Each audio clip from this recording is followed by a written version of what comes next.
Smo na vrhu zvonika. Rusija, regija Vladimir, vas Semenoskoje, cerkev Marije. Zidan zvonik ima 3 etaže. Z vrhnje ploščadi zvonika se vidi zelo daleč. Stojimo na novo narejenem lesenem podu. Tukaj je leseno stopnišče. Šla bova dol.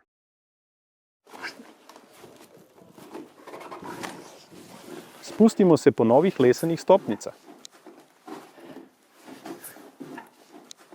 Prehajamo na naslednjo stopnjo. Tudi ta nivo je narejen iz lesenih desk. Narejeno pred kratkim. Lesena tla se ne ujemajo z zunanjimi odprtinami. Prekrivanje mora biti višje, na spodnjem robu teh opečnih niš. Toda prekrivanje je bilo narejeno na napačnem mestu. Pojdimo na nižji nivo.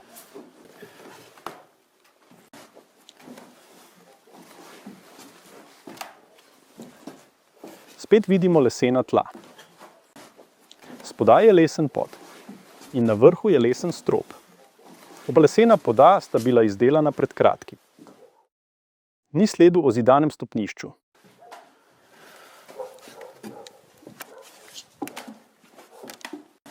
Zakaj je arhitekt zasnoval zvonik brez stopnišča? In spet vidimo samo lesen pod. Nobenih znakov ni, da bi bil tu zidan obok.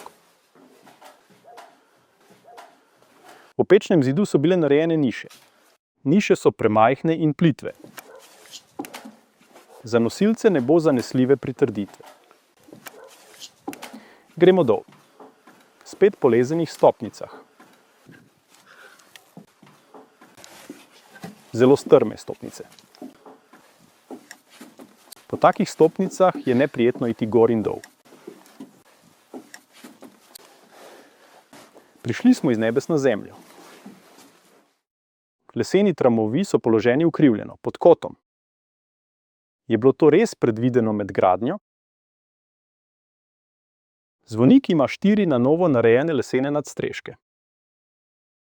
Krati, niti en opečni strop. Tudi načrtovanega stopnišča na vrh ni. Zakaj v ruskem zvoniku ni bilo stropov in stopnic med nadstropji? So gradbeniki kar pozabili? Ali pa je bilo tako mišljeno?